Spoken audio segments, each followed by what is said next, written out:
السلام علیکم ورحمۃ اللہ وبرکاتہ۔ معزز سامعین و ناظرین، جو ہی محرم الحرام کا مہینہ شروع ہوتا ہے تو ایک مسئلہ جو بہت ہی زیادہ گھر گھر میں گردش کرتی ہے اور بہت زیادہ پوچھے جاتے ہیں، اور یہ مسئلہ آج سے نہیں بلکہ برسوں سے چلا آ رہا ہے، چاہے پرانے خیالات کے لوگ ہو یا نئے خیالات کے، اکثر و بیشتر محرم الحرام کا مہینہ آتے ہی یہ مسئلہ گھر گھر میں گردش کرتی ہے۔ وہ مسئلہ کیا ہے؟ وہ مسئلہ یہ ہے کہ محرم الحرام کے مہینے میں 1 تاریخ سے لے کر 10 تاریخ تک انڈا، گوشت، مچھلی یہ پکانا، یہ کھانا یہ درست نہیں ہے، صحیح نہیں ہے۔ بعض تو اسے ناجائز بھی سمجھتے ہیں۔ تو سوال یہ ہے کہ کیا واقعی میں اسلام نے ان چیزوں کو کھانے سے 1 محرم سے 10 محرم تک روکے رکھا ہے؟ کیا اسلام نے منع فرمایا ہے یا اس کا حکم کیا ہے؟ تو میرے عزیزوں، میرے بزرگوں اور دوستوں، سب سے پہلے یہ بات آپ سمجھ لیجئے کہ جن چیزوں کو کھانے پینے کی، جن چیزوں کو اسلام نے حلال قرار دیا ہے وہ ہر حال میں حلال رہتا ہے اور حلال رہے گا،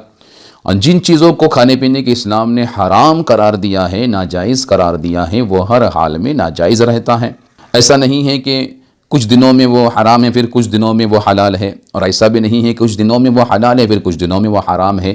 کھانے پینے کی جو بھی چیزیں ہیں، جیسے کہ حلال جانور، مرغا، مرغی، بکرا، بکری، ان کے گوشت، انڈا وغیرہ، مچھلی، یہ ساری چیزیں حلال ہے، تو یہ ہر حال میں اپنے ہی حالت میں رہیں گے، یہ حلال ہی رہے گا۔ اور جو چیزیں حرام ہے جیسے کہ شراب، خنزیر کا گوشت وغیرہ، تو یہ ہر حال میں حرام ہی رہیں گے، اس پر حرام کا ہی حکم باقی رہے گا۔ رہی بات کہ 1 محرم سے لے کے 10 محرم تک ان چیزوں کا استعمال، انڈا، گوشت، مچھلی وغیرہ کا استعمال، یہ اسلام نے ناجائز نہیں کیا ہے بلکہ یہ حلال ہے،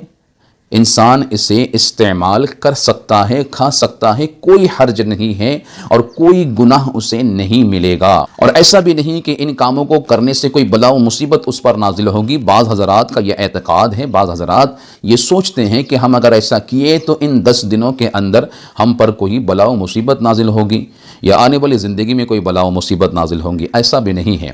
اب رہی بات کہ کوئی انسان اگر نہیں کھاتا ہے، اگر کسی کی طبیعت نہیں چاہتی ہے، اگر وہ یہ سوچ کر نہیں کھاتا ہے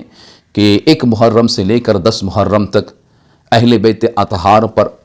ظلم کیے گئے، اہل بیت اطہار کو بھوکا پیاسا رکھا گیا، اس لیے اس کا دل گوارا نہیں کرتا ہے کہ میں ان چیزوں کو کھاؤں، تو یہ اس کی طبیعت ہے۔ ہم یہ نہیں کہتے ہیں کہ اس نے کھانا ہی چاہیے،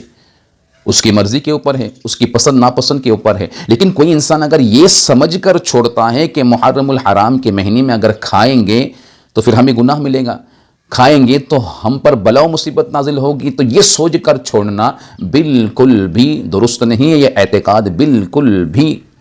صحیح نہیں ہے، بالکل غلط ہے۔ میرے عزیزوں، میری بزرگوں اور دوستوں، تو یہ جو مسئلہ چل پڑا ہے، ہر گھر کی کہانی ہے، گھر گھر میں یہ مسئلہ پیش آ رہا ہے، تو یہ ایک زمانے سے چلتے آ رہا ہے اور آج بھی نسلوں کے اندر یہ باقی ہے۔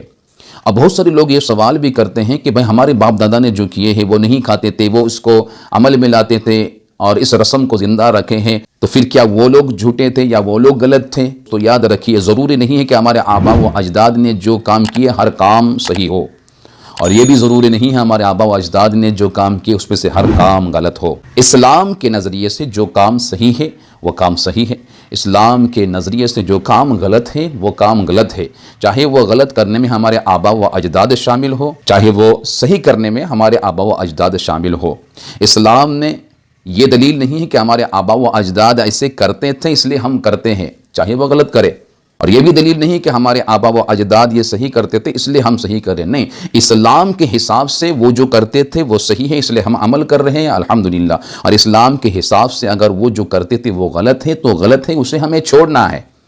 تو لہٰذا یہ جو رسم چل پڑا ہے، اس رسم کو جہالت کی بنا پر لوگ عمل میں لا رہے ہیں، اس اعتقاد پر عمل کر رہے ہیں۔ اس عقیدے سے اپنے ذہن کو پاک کیجئے، اس خیال سے اپنے آپ کو باہر نکالیے کہ ان 10 دنوں کے اندر یہ چیزیں کھانا منع ہے یا کھائیں گے تو کوئی مصیبت ہوگی۔ میرے ہر ایک اسلامی بھائی تک، ہر ایک اسلامی بہنوں تک، ماؤں تک اس ویڈیو کو شیئر کیجئے، کیا پتہ آپ کے ایک شیئر سے صحیح بات ان تک پہنچ جائے اور ان کا بھی ذہن صاف ہو جائے اور ان کے اعتقاد درست ہو جائے۔ اللہ سبحانہ و تعالی عمل کی توفیق عطا فرمائے۔ السلام علیکم ورحمۃ اللہ وبرکاتہ۔